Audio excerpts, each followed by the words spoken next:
What's up YouTube? Welcome back to another video. Today we're going to be installing something special on Casper right here, but I'm not going to be doing it. She's going to be doing it. She's going to be the main star of our show today because, well, she owns Casper, so it's only right that, you know, she's the star of today's video. So what are we going to be installing today? Today we're going to be installing some RTR inspired grill lights. They've already been unboxed. We're going to unbox them again anyway.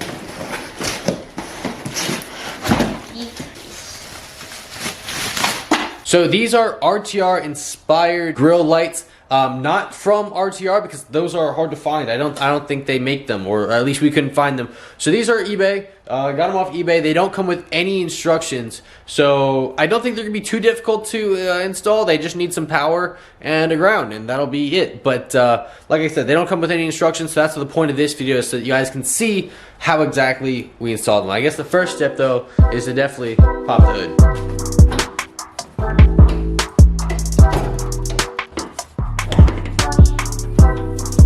Alright, so the first thing we're going to do is we're going to go ahead and take off this radiator cover and get started by taking out these little freaking push pin things.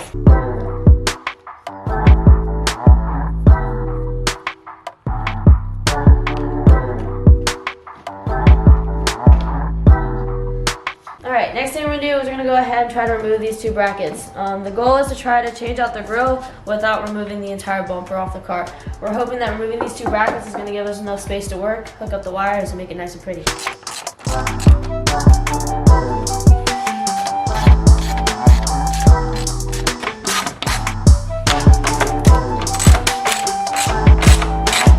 So we got this out, and honestly, I'm just gonna suggest you just take off the whole bumper. This was more difficult than it was worth, and taking off the bumper wouldn't have been that much more work. This wasn't a good idea. Don't do what we just did, but it's off. Now we can go ahead and start taking off these wires and these zip ties that are hidden and riddled in here, and make it look pretty again. All right, so next thing we're gonna do is there's a bolt down here, the same matching bolt over here. We got what looks to be some zip ties holding in something important here and important here, as well as two little nuts right here. We're gonna try taking these off and see if we can get these little stupid bad boys to come up out of the car. Let's do it. So I figured it was important to go ahead and mention that this part specifically is for this car only, or if you have these types of fog lights already installed. If you don't have these types of fog lights, then this step doesn't really apply to you. But we got to get these fog lights out, and then we can then pop the actual grill out and move on from there. So we kind of just popped this piece out, and it's starting to, you know, come out. Yeah, so fake news. You don't have to take these off at all. You kind of just, I put my hand back here and I went boop, and it came right off. So we got the top off now.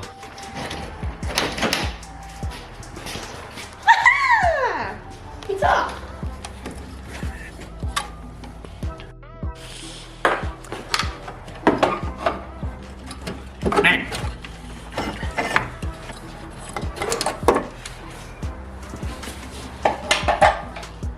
Alright, so before we go ahead and put this in, we want to make sure that all the lights work, everything's fine and dandy, figure out which wire does what, but also where we're going to splice it into. So we went ahead and we took off the daytime running lights, and we took our handy dandy multimeter here and we turned it on to yonder here so we can get a voltage reading.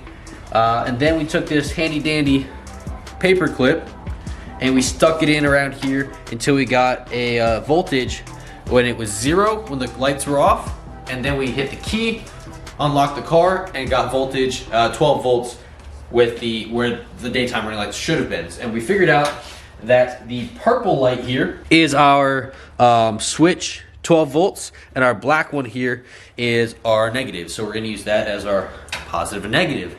The next two wires that we got going on here are the yellow wire and the long brown, magenta, whatever color wire this is. These are your turn signal with knots. And we found these out by taking our nice little 9-volt battery here, connecting the black to our negative and the red to our positive, and we got lights. Then we took one of the other wires and connected it to our positive with our red still connected, and we got the turn signal. And that's how we figured out what wires were what, where it's gonna go, and how all of this is gonna work. Now time to make it happen. With this mocked out real quick, it's not all the way in, it's just kind of sitting there. With that there, we've decided that we're going to stick our little box right here right on down here. There's a few wiring harnesses right here that are attached to it that we're gonna pop off real quick. Move to the side so that we can put our little adhesive boy on there and she's good to go. Okay, so what we've done so far is we spliced it into the purple wire with our positive line and then the black wire with our negative. So what we're about to do now is we're about to use the solder gun and we're gonna make the wires, you know, do their thing. Some important thing to realize, or take a note if you will, if you're going to put the box right here, we fed the wiring through here. This is the wiring for the turn signal for the driver's side of the vehicle. It's not long enough. All right, so if you're gonna put the box there, this turn signal wire is not long enough. So we're going to get another wire to solder onto there to extend it so that we can wire up this side. So this side will not be wired up, which isn't a big issue for now, but just know that if you're gonna put it there, you will need to get some sort of extension to get to the other side. Just it doesn't have enough room. The wiring harness here for the back light barely fits. It's a stretch. It probably has half an inch of wiggle room, so keep that in mind as well if that's something that that you're concerned about. This is the final product. We've got them all taped up, looking, you know, somewhat presentable. So what we're gonna do is we're gonna clean it up, we're gonna plug them in, and then be ready to go. I don't know what I'm doing. Okay guys, so that's it. We're gonna go ahead and show you guys a quick glimpse, and then we'll take it outside and give you guys a whole glam glory, shiny new lights. Thanks for watching. Go ahead, hit that like button, subscribe, push all the buttons everywhere, and we'll see you next time.